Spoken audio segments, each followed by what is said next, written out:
Tanabata Manga. I'm a 24-year-old employee, going on my second year at this company. I've never had a boyfriend in my life. I met my boyfriend Takashi through a mutual friend. He looks good enough to be on TV. But he never bragged about it and was incredibly kind to me, although I was very inexperienced. I was invited out to dinner and eventually he asked me out. I was so happy to be able to date someone like this. However, as soon as we started dating, he had to move departments. We continued dating long distance for 4 years. Afterwards, I moved away from my hometown near him and found a job there. We started living together. Honestly, it was pretty nervous to move to a place where I didn't know anyone at all. I was pretty lonely too. After living with him for 2 years, Takashi gave me an engagement ring. It was a ring that I had always wanted, and I really felt like I was the happiest I'd ever been. About 2 years and a half of living together. Takashi, where did you put the wedding pamphlets? Huh? Well, I might have left it in the car. Gotcha. I'm gonna go check on something, so can you give me the car keys real quick? What? Does it have to be now? Takashi has an online game that he's obsessed with for a while. He hasn't let go of it. My mom just reached out to me to ask me which wedding venue I was interested in. Okay, the key is at the entrance, so go take it. I found the pamphlet, and just as I was going to go back, I saw his business bag in the back. Maybe it was just a hunch. I felt like I shouldn't look, but I couldn't resist. There was a small album with a cute character on it. It had nothing to do with Takashi or his hobbies, and it wasn't even his handwriting. It said, Takashi and Mommy's Lovey-Dovey album. Looking inside, I noticed that there was a cute woman. Henceforth, Mommy, and Takashi smiling and having fun. The album started about a year ago and I brought the file and album back to the house, holding back my nausea and short breath. I hid the album in a shelf at the entrance where he almost never looked. I was a little awkward, but he didn't care at all. I was so confused by who Mommy was and how I wanted to take revenge on Takashi for betraying me. I couldn't sleep at all that night. The next day, I immediately went to a PI. Takashi had said that he was going back to his parents' house on the next 3-day weekend, but I knew he would be seeing Mommy. I couldn't hold anything down until the 3-day weekend and I had almost lost 2 kilograms by then. But Takashi never noticed or seemed to care about any of that. If anything, he seemed excited about the 3-day weekend coming up. I was sure that he was going to see her. The first day of the weekend, he left the house with a huge smile on his face. I knew that I had to make him experience hell. A little after the 3-day weekend was over, I went to the PI's office to pick up anything he found. I was handed some documents and a video. Yes, they went into a hotel. They didn't leave that day. They stayed overnight. The PI explained everything to me. There were photos of Takashi and Mommy holding hands and going into a hotel, feeding each other ice cream. I was a little nervous, but they seemed to be having so much fun. I was honestly just able to separate myself from him after this emotionally. I invited Takashi's parents to my house and had a video presentation the night I received the documents. I had met his parents a couple times before, so they didn't think anything about it, and neither did Takashi. I made things that they would like, and it was just going smoothly as usual. He was having an affair on me just a little while back, and he's sitting there pretending that nothing is wrong. I am absolutely shocked. After dinner was over, it was time for me to show the video off. His parents tried to help me put the dishes away, but go on, relax, and enjoy the video. I made them sit. At first, Takashi was especially confused by what was being played in the TV. As everyone started figuring out what was going on, Takashi's mother grew paler, and Takashi's father became more red. It was actually kind of funny to see the two. Who the hell is this girl? Takashi's father grabbed him by the collar and began yelling at him. His mother was on the ground, sobbing.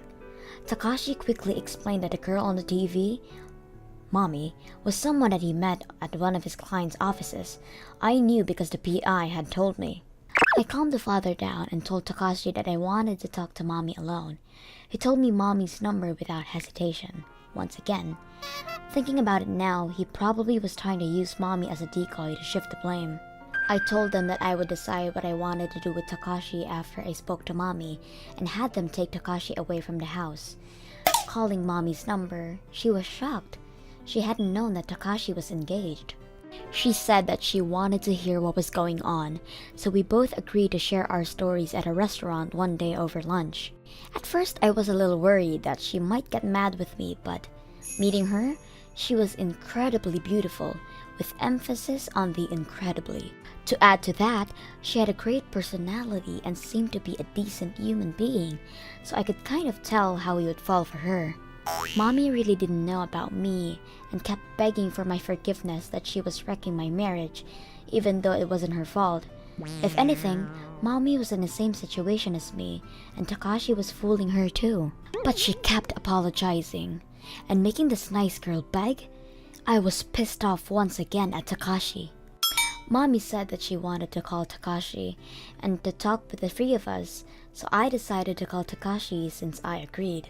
He showed up and immediately Sorry, I'm dating Mamie. showed no remorse. Mommy and I were completely at a loss.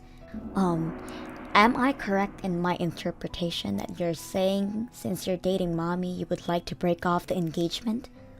I suddenly caught myself being terribly formal towards Takashi. Yeah, my main chick is Mamie, so we're not getting married. I'm thinking about marrying her. Mommy, hearing those words, looked at him as if she saw a smelly pile of feces in a hot summer sun and let out a single phrase. Ugh! You're such a shithead! Takashi was confused as to why he was just called a shithead by the woman he had just chosen. He was clearly panicking. Uh-huh? Mommy ignored him and said to me, "Let's go, Miss Watashi. Leave this trash to rot alone." Takashi was just sitting there, like a deer in headlights. Mommy didn't stop apologizing the whole day. I understand if you don't want anything to do with me from this point on, but I would love to be able to repay you for what I've done. So she suggested that we trade contact info. I didn't really have a reason to tell her no, so I agreed. According to Mommy, Takashi came over to her house at night, crying and begging. Mommy started saying that she wanted to pay me in damages, but I just couldn't bring myself to think that she was just a bad person. Not to mention, I couldn't even bring myself to hate her, so I said it wasn't necessary. In return, I wanted her to help me with all the evidence for Takashi to pay on her part. Takashi was dumped by Mommy and I had sued him for a large amount of money. Of course, I won. Also, apparently, he told Mommy that he took PTO and had also taken off work to go on dates with her. After sending proof of the whole ordeal to his company, he was fired. Takashi's parents came over to my house another day and begged me for forgiveness. They said that they would be cutting all ties with Takashi. And I was a little surprised by Takashi, who showed up at my house after being dumped by his parents and Mommy. It's me. Let's try again. You're the only person that understands me. I called the police the second he started bawling in front of my house. Mommy said that she would never show up in front of me again and that she would be quitting her job to relocate, but I stopped her. We are actually pretty good friends now. After finding out about Takashi's affair, I took a deep wound after our engagement was called off, but at least it was Mommy. That's the silver lining. If it wasn't Mommy, it probably wouldn't have been this easy and I probably would have been just dumped and hurt. I still don't forgive him, but I hope that both of us can find men that will make us happy. My name is Momoko Sasaki. I had been dating Tomoki from college and we got married the spring of last year. After getting married, we had lived in his apartment for a while, but thinking about the future, we considered moving out. Hey Tomoki, your mom left me a message today. She says she's got something she wants to talk to you about. So, you should call her back. What do you think it's about? I don't know. It's pretty rare. I'm really not good at dealing with that woman.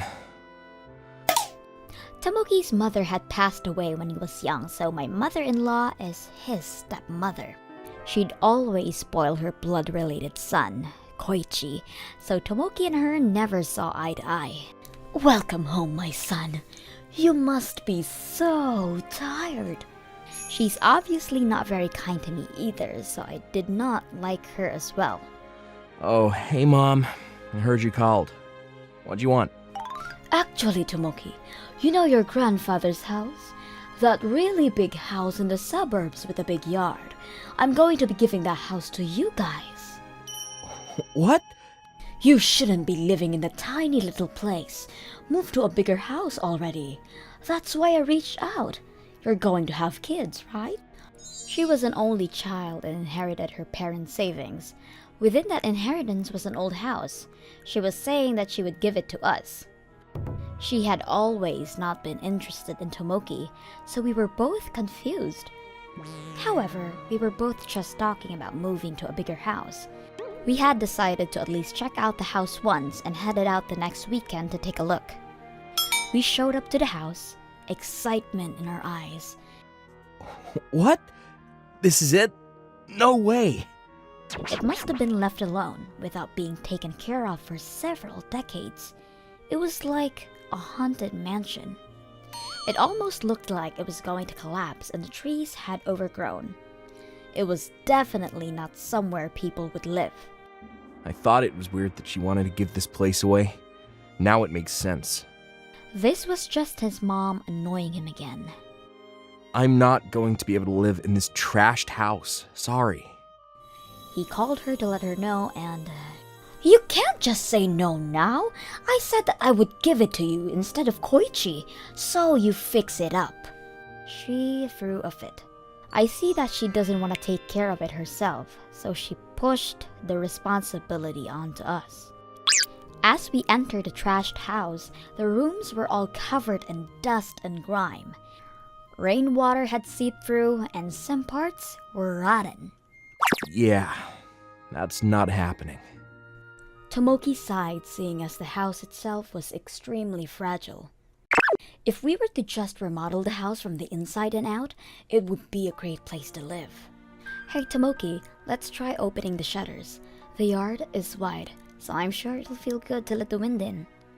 After we opened the shutters, there was a lot of sunshine and wind blowing through the house.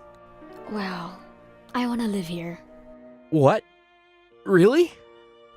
Yeah, look at the structure. It's solid. If we just fix everything up and buy furniture, it would be great. The yard is wide too. I think it'll be a great house. Let's just try remodeling it, okay? But that's gonna cost a lot of money. Ha! I'm a great DIY expert. Leave it to me. So we started fixing up the house on the weekends. We opened up all the windows and cleaned up all the dust. We also tore up some of the flooring that was old and frail. We bought some tatami from a nearby store and had some professionals install it. We also replaced all of the rotten ones with a brand new fresh tatami. The parts that we didn't know, we looked up on the internet and asked some of our friends who happened to be contractors. We worked hard on remodeling the house. The house was a brand new place. It almost didn't look like as before. Of course, it wasn't like a professional remodeling, but I was pretty impressed that a couple of amateurs could do this. Not to mention that the house was literally done over on our own. It was full of love, more so than some random apartment. It's finally done. Now we just need to move and start our new life. This is so nice. This is the product of all our blood, sweat, and tears. It's our home. Right then. Wow, you guys have really fixed this place up, huh? What are you doing here? She must have figured out that we were almost done remodeling the house. She just showed up out of the blue. She came in without saying anything and walked around before saying something I still can't believe. This is such a nice house. It's wide, the sun comes in easily, and it's got a yard. Grandpa really left me a great house. I've decided. I'm giving this to Koichi and I'm going to live here with him. What? You hang on a second. We worked all day and night to fix this place up. What the hell are you talking about? Yeah, I'm not sure I follow. What do you mean? This is my house. I own it. Do you understand? I'm free to do whatever I want with it. Shove it! You think that kind of crap is gonna fly? How dare you speak to your mother like that? I'm the one that owns this house. Do you understand? This house is mine. I've lent this to you for 2 months now. I can sue you for rent. We were just stunned. We continued to argue, but she just kept saying that she owned the rights to the house. I just couldn't stop crying over this whole debacle. She doesn't care at all. I'm moving in here by next month, so get the hell out. Okay? Thanks. She was clearly enjoying this and went home. We looked over once again at the house that we had worked so hard to flip, and we couldn't just let this go. That's when we decided that we were going to take our revenge on her. A month later. Hey! What is this? What's going on? She called Tomoki, furious. What do you mean? What's wrong? What do you mean? What do I mean? What the hell did you guys do? There's no way I would live in a house like this. You said it was your house, so we just returned it in its original condition. What do you mean, original condition? How are you supposed to live in a house with no floors? I've already terminated my lease. I don't know. How about you work hard and flip it like we did? It's still a great house. How dare you do this? I'm going to sue you! Yeah, go ahead. We've already talked to a lawyer. If anything, we returned it in a better condition than it was, so you should be paying us. I've raised you as my son for so long, and you're going to repay me like this? Yeah, I'm glad you said that, because I was going to say that anyway. Bye. How dare you!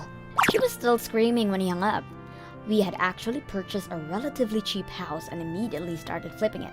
Right before she moved in, we ripped out all of the new material and used it in our new house. In return, we used the old material from our new house in her new house. We had already experienced this whole process before, so we were able to finish everything pretty quickly. We have our new own house now. From what I've heard, she tried her best to fix up the house like we did. However, she spent way too much money, so she has a house but struggles with money. She's also been having a lot of natural disasters go her way, so her house was getting torn up. She no longer had any money to fix anything. However, the house was immediately covered in mold and she lives in a moldy house now. Serves her right. Yumi and I started talking about marriage since we had been dating a few years.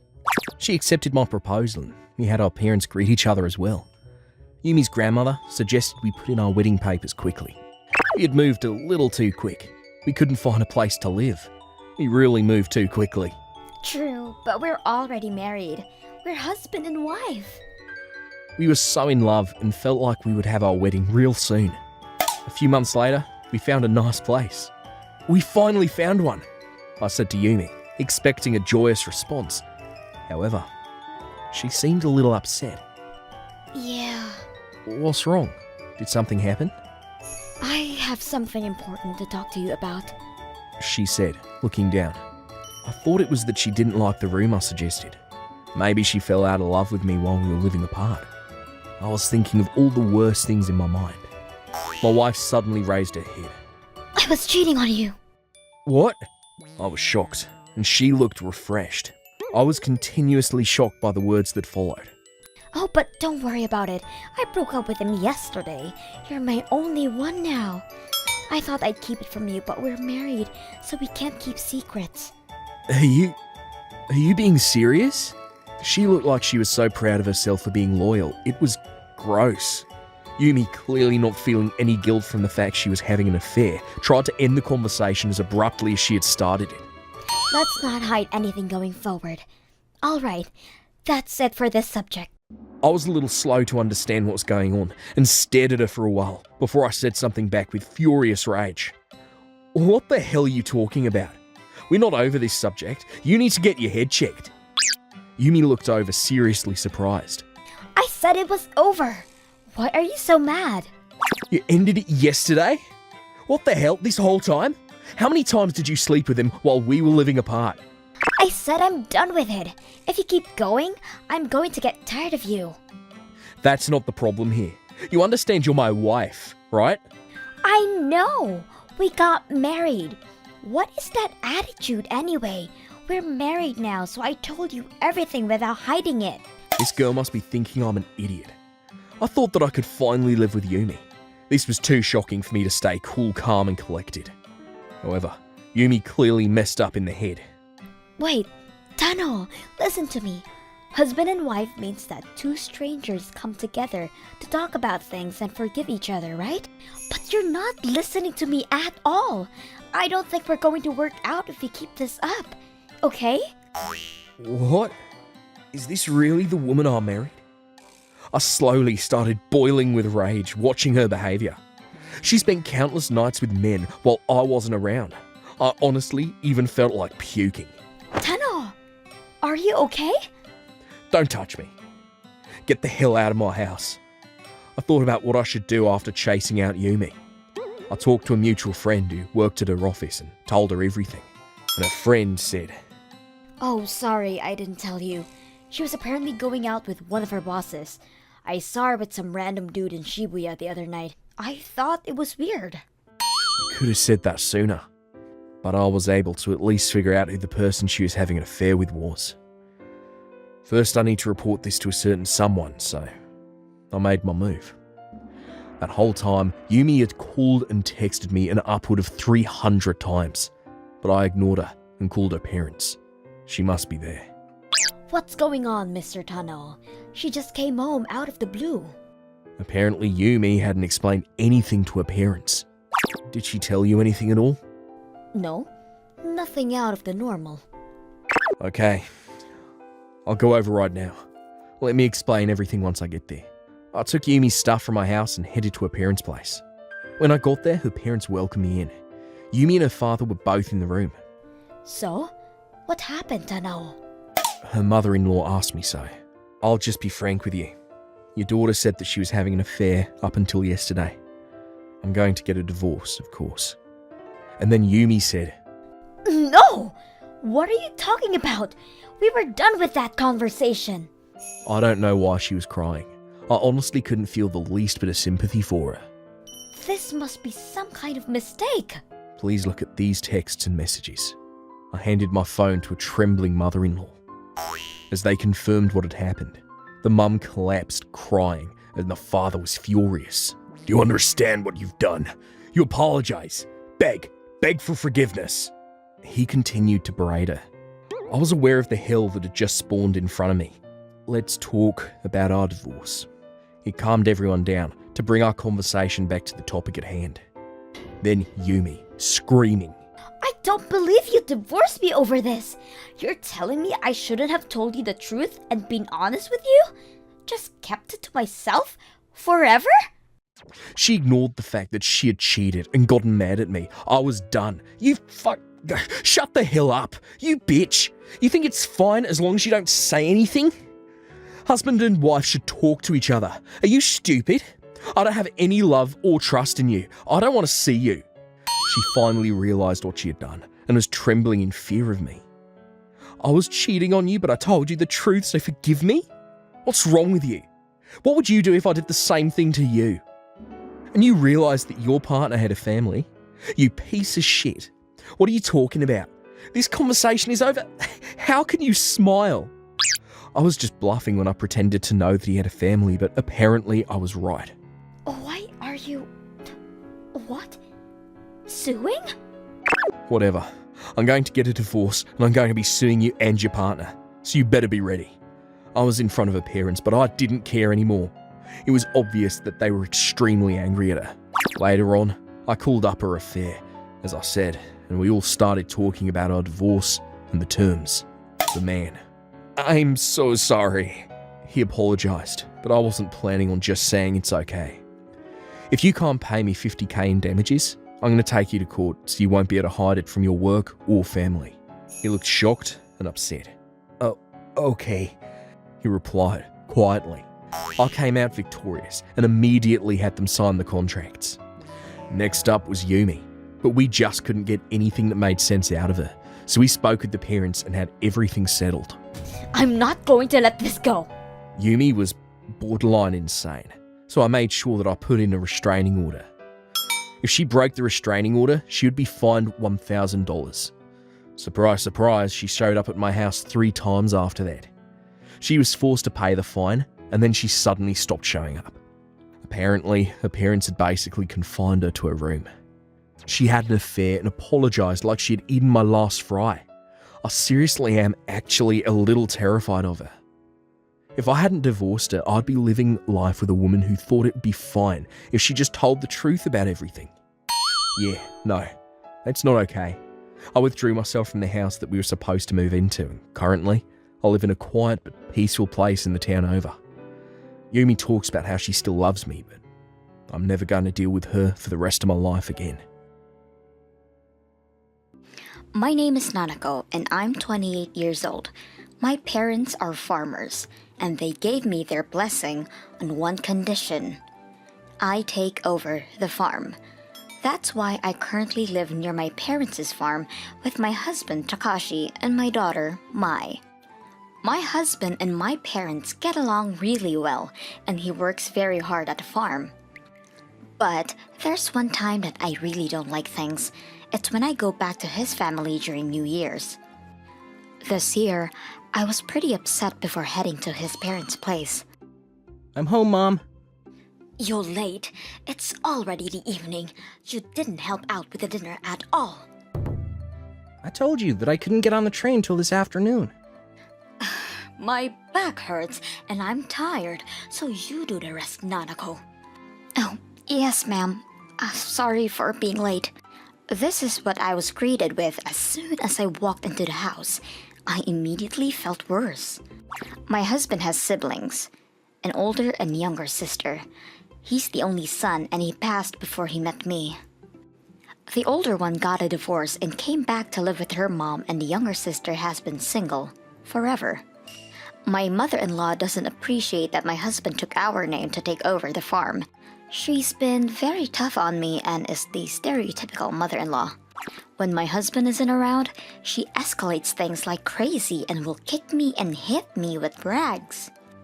You're seriously useless and ugly. She would keep telling me things, but I loved my husband, so I hope one day she would accept me. But I didn't go against it. I had been doing my best for her. I started getting dinner ready. He would come to help, but my mother-in-law and his sisters didn't like that. You, shut up. You better not spoil her just because she's your wife. It's not in her best interest. Yeah, you're always being used by her like that. I feel so bad for you. Shut up. You know damn well that she can't handle this on her own. I'm not going to come back home if you keep this crap up. What are you talking about? You can't do that. My husband kept getting mad at them, but it didn't work at all. Then, my husband got a call from work, so he stepped out for a second. Of course, they started spewing their poison at me. Amidst all that chaos, there was a loud sound and my daughter with a broken plate at her feet. Mai, are you okay? I'm sorry, Mom.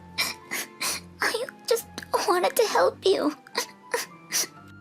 My mother-in-law, who saw that, started screaming and yelling. Hey, what are you doing? That's my important plate. I'm so sorry. It was my fault. Your fault? Your daughter is just as useless as you are. I don't need you, you useless girl. Take her and get the hell out. I couldn't hold back anymore after my daughter was insulted. It was just my daughter trying to help out since they didn't seem to do anything at all. You can say what you want about me, but you better not say anything to her. She must have really gotten mad because I said something back, and she was furious. You stole my son from me! Get out, you thief! Get out! Get out! She was yelling as she opened the kitchen door and hit me with a broom. Get on your knees and beg. Promise to get a divorce and I'll let you in. She slammed the door in my face. It was dark out and snowing already. If I apologize, she'll let me in. I love my husband, but I really can't do this anymore. I should just make the promise. But I couldn't just stay in that house for 1 second longer, so I picked up my daughter and wrapped her in a cardigan. I ran to the station and caught a cab. From there, I drove about 3 hours back home. My parents saw me and ran towards me in a panic. They even paid a taxi off, which was pretty expensive. I felt so bad for them. After I put my daughter to bed, I explained everything to my parents. They were, of course, not feeling too good. However, I was also pretty exhausted, so I told them that I'd talk about it in the morning. When I woke up, I found my husband in the living room. I'm so sorry. I didn't know where you went. According to my husband, they had assumed I would come back begging immediately. My husband didn't know what was going on, so he ran outside to look for me, but of course, we were gone. They were all looking for us, but we weren't around, and I didn't even have my phone on me, so they couldn't call me. It was a big thing for 3 hours that I took getting to my parents' house. My husband kept calling my parents the whole time. My parents weren't that surprised because of that. And then my husband called again, and they told him that I was here. He was on the first train back. She's never liked me, and I've been keeping it to myself, but I can't do this anymore. I think this is way too far, even for a mother-in-law bullying their daughter-in-law. And still a child. I'm sorry I was there, but I couldn't protect you. I don't want anything to do with you or that family. I'm sorry, but we should. Then I realized that I felt okay with a divorce. If he is one of them, then I really cannot love this man. But my parents probably didn't want to lose their heir, and if I just divorce here, then it's exactly what they would want. Please don't divorce me. Rethink this. We won't go to my parents' house again. I don't want you to ever experience that again. I'm sorry I didn't protect you better. I thought it was just some light nagging. I'm so sorry. I decided to try to work things out with my husband. I told him that Mai and I would never have to do anything with this family ever again. But apparently he was pretty over it this time too. He called his mom and let her know he was cutting ties with her. My mother-in-law was furious and came storming at our house. Please give me my son back. He's my only son, and it felt like he was being taken from me. I'm so sorry for saying those mean things. You threw her out in the middle of the cold. What the hell were you gonna do if something terrible happened? That's exaggerating, don't you think? What you did is attempted murder. I'm not gonna forgive you, and I'm gonna report this to the powers that be. I've got nothing to talk to you anymore, so get out. Mom, please don't destroy my happiness. I'm not going back to that house anymore. I'm never going to see you again. Go home. She was bawling after he told her that. We spoke to a lawyer and we were preparing to sue them, but because my sister-in-law was getting remarried, they came with money for a settlement. I was going to tell them to go away, but honestly, I was busy with the farm work too, so I decided to accept the settlement. But when we let the future husband know about what was going on, the marriage was called off. He must have been really worried after finding out that I was considering suing the mom. I figured they would come here up in arms, but that never happened. My husband used to send money back home, but he stopped that too. They ran out of money, so they are all working part-time jobs, so they don't have time to storm our house. I think we'll be able to live a nice, peaceful life for a while. My name is Yuki. I was recently married. I loved my sister-in-law, Rikako. She was perfect. She could do everything. I honestly admired her. She lived with my mother-in-law, but she always hates on Rikako. According to my husband, my mother-in-law loves my brother-in-law the most, and when she's upset about the fact that Miss Rikako took him from her. After getting married and visiting their house for the first time, she was terrible towards Rikako, complaining about everything and not moving at all herself. I felt bad for Rikako. I saw that and decided to help as much as I could, and ever since, I get along with Rikako. One day, I had something to do with Rikako, so I showed up at their house. The living room was like a sauna, and Rikako came out looking sick. When I asked what was going on, my mother-in-law said, "The AC costs money, so we're not going to use it," and proceeded to hide the AC remote. I wanted to talk to the mother-in-law and warn her about heat stroke, and when I realized that she was in her own room where the AC was on full blast. "What the hell are you doing here?" "Hey, why can't she use the AC? Not using the AC on a hot day like this will make her have a heat stroke.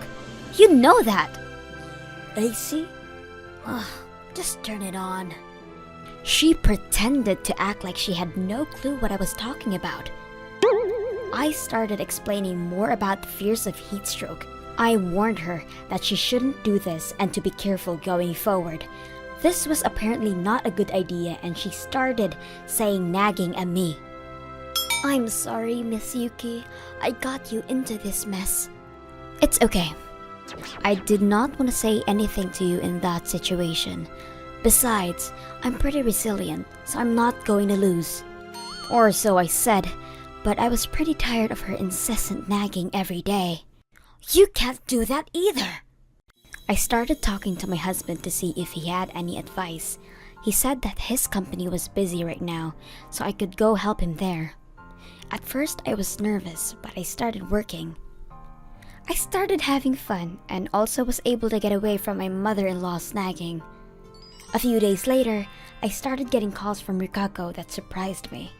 "Yuki, I'm sorry, but can you come by the hospital with a change of clothes for me?" Apparently, my mother-in-law did not appreciate that her nagging didn't really work with me. She turned around and started getting mad at Miss Rikako. "I really hate that Yuki girl, huh? You're just as annoying as her. You're married in and you can't make a single dish correctly. How did you even decide that you'd be okay to come get married?" I've got it. I'll teach you how to cook today. You still have some leftover ingredients from that tempura, right? We're training now. I've put on my apron." She started getting ingredients ready to make more tempura. "You start off with the tempura way too low. That's why it's so melty. Are you measuring the temperature? I was watching TV the other day, and apparently the pros measure it using their fingers. Come on, you do the same. Come on, hurry. Wait, hang on. Stop!" They struggled a little bit there, and the hot oil flipped over and splashed her on the chest. She was burned. Rikako was also pregnant, but because she tripped, she lost the baby. "Oh, this happened because I ran away from our mother-in-law." "Yuki, it's not your fault. Please bring the change of clothes tomorrow. I want to talk to you about something." The next day, I headed to the hospital. "Yuki, thank you for coming. So, about what I wanted help with. It's almost her birthday, you know. I was told to make a birthday cake for her. So I wanted to ask." I listened and was surprised, but decided to agree on what she was asking for as a way to take revenge on my mother-in-law. There were a bunch of her friends at that party that day. "How could you go to the hospital over some burns? What a useless wife." "My wife is always asleep because she feels sick. Seriously, she doesn't even do anything. Useless." "You should chase her out then." She started eating ordered sushi, and all that was left was the cake. "Rikako, bring the cake. Hurry up." "Yes, ma'am. I'll get it ready. Here you are." "Cut it already." She ignored her nagging and quietly cut the cake down for her. "All right, everyone. Let's enjoy the cake. Thank you." What is this? The cake tastes terrible, doesn't it? Ever wonder what deadly poison tastes like? You realize what you've done. You have high blood pressure, right? The poison will circulate sooner for you then. Oh no. Yuki works at a pharmaceutical company, so she knows what she's talking about. Here is your antidote. Then Rikako pulled out her phone. If you explain everything you've done to me to everyone, I will give you the antidote right away. The person she wanted the mom to reach out to was my brother-in-law, her husband, that was away for business. Miss Rikako had talked to her husband time and time again about all the terrible things she did, and he had kept telling his mom to stop and cut it out, but she never took him seriously. Tadashi, dear, help me! I was poisoned by Rikako! Mom, Rikako told you, right? If you explain everything, she'll give you the antidote. My mother-in-law stayed quiet, and her friends kept begging for help. From the amount of poison, you've got about 30 minutes before you die. You better speak up. Oh, okay. I'll explain everything. I told Rikako about how to do chores. You told her how to do chores? You mean how you forced her to live without AC in the middle of summer? Or how you poured hot oil on her? That's all showing her? Yuki, let's toss the antidote. Wait, hang on. I did it on purpose to chase you out because you stole my baby from me. But you wouldn't leave, so I got mad. Okay, I'll leave. Your husband already passed away, and Tadashi is overseas, so I lived with you because I thought you'd be lonely. I was an idiot. Goodbye. Wait! Leave the antidote! By the way, there's no poison in that cake. Don't worry. It's just some bitter flavoring.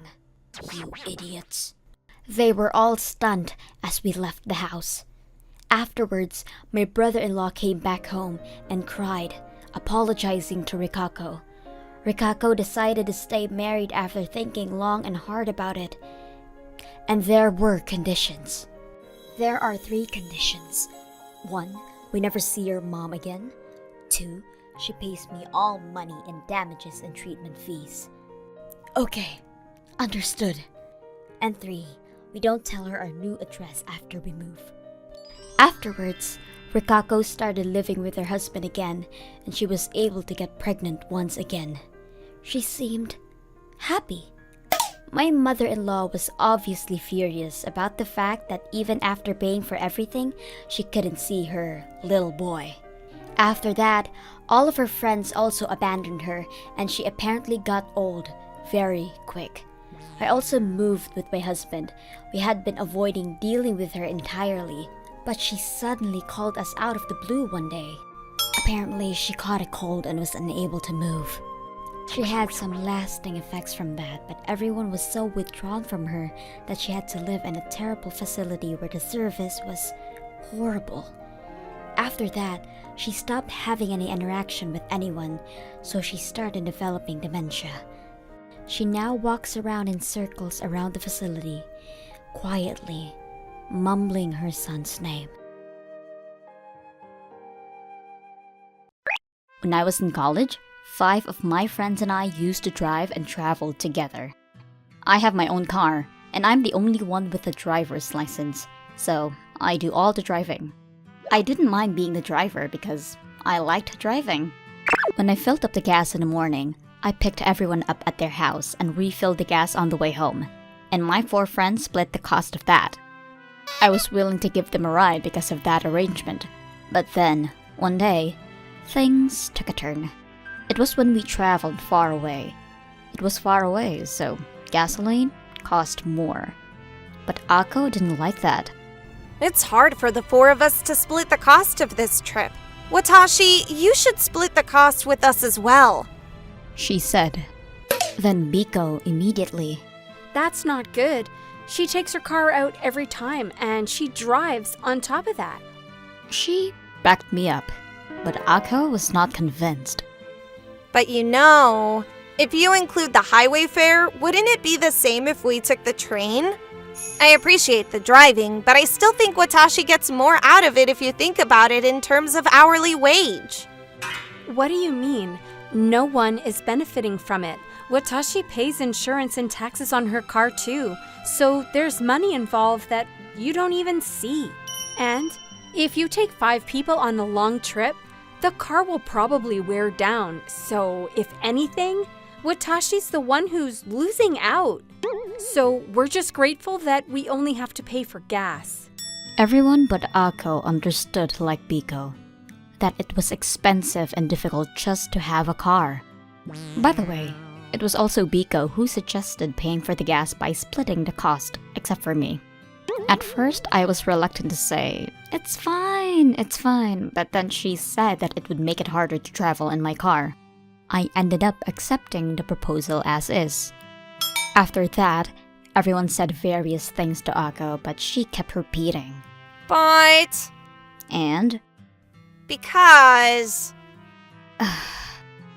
You have to drive with a lot of caution when you drive long distances with a lot of people in the car. And we all went on a trip together to relax, but she kept nagging, and by the end of the trip I was tired. And to be honest, it was annoying and frustrating. I don't want this to happen in the future, so I decided to make it clear that this wasn't going to work. Okay, then we'll split the gas money among the 5 of us. What? No, we can't. It's fine. It's fine. In exchange, I won't let Ako in my car anymore. What? What? We don't need your share for short trips, and the 4 of us will split as usual, so let me ride. I'm just asking because I didn't realize how much gas it would cost for a long drive this time. I don't like that, because it's not clear what you would consider a short trip. Pay or don't ride. 2 options. Okay, I'll pay. Ako was very reluctant to pay, but eventually she agreed and then paid me. After that, we decided to go on another trip to a distant place. However, this time, when we were planning the trip, I asked Ako again about the cost of gasoline. This time we're going farther than before, so it's going to cost more for gas. We're not going to ask Watashi to pay for it, so the 4 of us will split the cost. What? Why don't we take the train then? Wouldn't that be cheaper? I checked, and it's basically the same. Besides, it's no fun to go straight to a destination by train. Isn't it fun to stop along the way and take various detours? Well, that's true, but... What are you going to do? Are you going by car? If gas is too expensive, why don't we do it some other time nearby? No pressure. Okay, I'll go. So we ended up going on another trip with the 5 of us, with Ako. When it came time to pay for the gas on the way home, Ako started to complain again. I'm still not convinced. You don't have to split it, but shouldn't you at least put a little bit in, Watashi? I was so upset when she said that. Then, Ako, you won't have to pay a penny this time. I'll pay. But in return, I won't give you a ride because I don't trust you anymore. Get off now. After saying that, I got out of the car alone and took Ako's luggage out of the trunk and left it at a rest stop at the gas station. Ako is still sitting in the car. I'll pay! I'll pay you, so don't leave me! I told you I don't trust you anymore. Come on, get out. And I opened the door on the side where Ako was sitting, and I tried to lead her out. You're joking, right? Of course I'm serious. Ako is still holed up in the car after all this. Hurry up and get out! And I screamed at her. Everyone was surprised because I usually never shout this loudly. Ako was also startled and got out of the car in a hurry. So I got into the car, put on my seatbelt, and started the engine. At least take me home. I'll pay you. Why don't you just take a cab? Are you going to complain every time I'm tired from driving? You ruin the fun trip every time, and I've had enough of that. That's why I'll never let you ride my car again. Oh, please don't say that. Even the Buddha forgives 3 times. Is she serious? I'm not Buddha. I'm just a human being. Bye-bye. And so, I drove off without her. From then on, almost every time we went out in the car, the 4 of us made plans to go out together. Since we went to college together, I tried to invite Ako to join us when we used public transportation until we graduated so as not to make waves. We lived in a rather rural area where it was inconvenient without a car, so we rarely traveled by public transportation, and our social interaction decreased dramatically. Then, it was senior year and summer vacation. Everyone had been offered jobs in the same prefecture. So everyone, including Ako, started going to driving school at the same time. And in the fall, they successfully got their licenses. So we talked about taking turns taking a trip in the car for our graduation trip, but my car is family only, so my friends can't drive. Ako is the one who said that the train is cheaper than gas and highway fees, so there's no way she would rent a car on top of that. For the graduation trip, we were to rent a car and to take a 2-night trip without telling Ako. In the end, we found out that rental cars cannot be driven by people who have less than a year's license, so we ended up taking a trip in my car driven by me. After graduation, Ako, "Wanna go on a trip once in a while? I'll drive too." She invited us from time to time. I almost took her up on the offer, thinking that if she learned to drive herself, she might understand how I felt. But in the end, I reconsidered and said no, because people who don't pay for gas or are inconsiderate to drivers are often inconsiderate in their daily lives as well. After a year, Ako gave up, and she stopped contacting me altogether, and no one knows how she's doing. But one day, Siko found a post from a college classmate's social media which happened to mention someone who seemed like Ako. I went on a trip with a friend and we got cheated out of the gas money, on top of being nagged, so I had the worst time. Something like that was written. It had a few photos with Ako before that post, so it was definitely about her. Biko and I thought how nothing has changed with her. Not long after that post, Ako contacted me for the first time in a while. "I don't want to see someone who has no manners." Sent. I told her clearly, and we have been traveling with the 4 of us since then. When I was in middle school, there was a girl who was a year older than me who was in my friend's class. She had a development disorder and was very calm and slow at moving classes. And at school, she was raped and bullied by a man. She had an abortion, and there were rumors that she had been held back a year as a result. She actually had a pretty weak body, and by the time she started middle school, she had to take off time to recover. Then, the main bully of the bully group started saying things about who the person was that got her pregnant. He would say that it must have been her father, just for fun. Miss Nanako was a year older than everyone else and was pretty mature. No matter what they said, she just ignored them. But then the main bully, "The fact you don't say anything back must mean it's true, huh?" started saying that it must be true and spreading rumors. Because of that, the rumor spread quickly, and everyone thought it was disgusting. It only escalated from there. People would put trash and hair in her bento. People would draw using permanent markers on her desk and write lewd things in her textbooks. In her indoor shoes, there were dead bugs and thumbtacks. She was terrified and crying alone. But there was a man named Taneo who would save her. He, of course, helped her out at school too, but even during field trips and school trips, he made sure that she wouldn't be bullied. If Nanako had hair in her food, he would give her his food. If there was writing on her desk, he would clean it. He would also share his textbooks. He put her indoor shoes in his shoebox and put his own shoes in her shoebox. The teachers knew about that, and they intentionally placed him in the same class for all of high school. During middle school, Taneo was a small kid with glasses, so he wasn't exactly a hit with girls. But he was top of the class in academics and even became student president and councilman. The teachers liked him too, so he wasn't openly bullied, but the main bullies didn't like the perfect Taneo. They started messing with him in dirty ways too. During class, the main bully would do small attacks against him without making any sounds. The girls would laugh about it when they were in on it. During breaks, he would get peed on from behind, and Oh, sorry. Thought you were a urinal. be told mean things. One day, he was carrying the homework back from the teacher's office to class, and he was shoved down some stairs. Luckily, he wasn't injured, and he didn't say anything to the teacher, so he was just kept quiet. I ran up to Taneo and talked to him. He stood up immediately. "I'm fine, it's no biggie." He dusted off his knees and acted like nothing had happened. I remember the hate-filled eyes in that moment.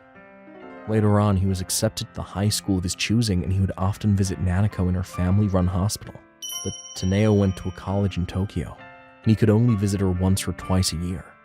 When we had our ceremony welcoming new adults, Taneo and Nanako weren't around. I thought that the two must not be that serious anymore. And then, everyone cared. What if Tano and Nanako wants to take revenge on us? About themselves. Everyone was grown up, and some of us were even married with kids. That starts to make you think about everything you've done. When everyone was about 27, went to a class reunion, and people found out that Taneo would be attending the class reunion. What should we do? We should apologize, right? Is what everyone thought. But the main bully works in construction, single. We have no reason to apologize. It's so long ago. He was running around telling people that, and everyone agreed. But society is cruel, and between an elite worker that went to Tokyo and a construction worker who works in the middle of nowhere, everyone chose Taneo. Taneo went to a very famous college, in addition to his high school, and when he came to the class reunion, he was making the most money. He wore a nice suit, and the Taneo that was short and wore glasses was no more. He wore contacts, and was well over 1.8 meters tall. He was so different from how he was before that at first, people really had no idea who he was. But people had heard that he was rich. So now some of the girls who helped bully him started changing their tune. Hey, Tano, what do you do now? How much do you make? I heard you make boatloads. Are you going to get married? Do you have a girlfriend? Are you going to get married? They would surround him, excited to talk to him. I work as a surgeon, but it's not that big of a deal. I don't have a girlfriend and I'm not going to get married yet, he replied. Right around surgeon. Girls together. Wow, that's crazy. They screamed together in unison, and even other girls in the background started chiming in to talk to him. They were all trying to get in on his good side. After, some of the bullies, including the main culprit, worked construction and worked up a sweat. They wanted to try and find a girl to marry, so they took quick showers and wore suits, but Taneo came as soon as he finished work. But he still didn't stink or anything, and all the girls were talking to him. The main culprit was furious, and so Taneo was beat to a pulp. He was fine apparently, but not one person could get in touch with Taneo after that. A few years later, the main bully fell from his footing, down about 6 meters. He fell from his head, so he was unconscious for a while, but woke up a few days later. When he woke up, he saw Taneo in his doctor uniform. "Been a minute," he said, emotionless. The main bully was taken to the hospital, where Taneo worked at Nanako's family-run hospital. It was one of the largest hospitals in the area. Taneo went to college in Tokyo and worked there for a few years, before he moved back here and worked under Nanako's father. Nanako is married to Taneo and they live happily together. Nanako was always a little frail, and she developed a disease as soon as she graduated middle school. She couldn't really go to high school, and when Taneo graduated college, she was told that this would be her final visit to the hospital. The reason she developed the disease to begin with was because she was stressed from being bullied. Taneo decided his second year of high school that he would become a doctor. At the same time, he made sure that he would take his revenge on the bullies. Taneo became a medical student, and Nanako still got sick occasionally. Every time she got sick, he would go visit Nanako and spend time with her. Taneo worked harder than the average person to become the top of the class and become a doctor.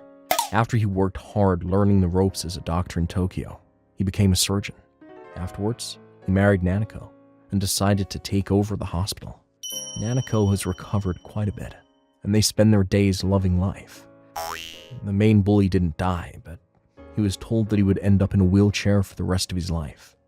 And then Taneo said, "This is what's called karma," to me. "You did something?" I joked with him. "Me? I would never." He chuckled, but his eyes weren't laughing. Thank you for watching all the way to the end. What did you think of today's episode? Leave a comment and let me know your thoughts on today's story. And if you enjoyed it, don't forget to like and subscribe.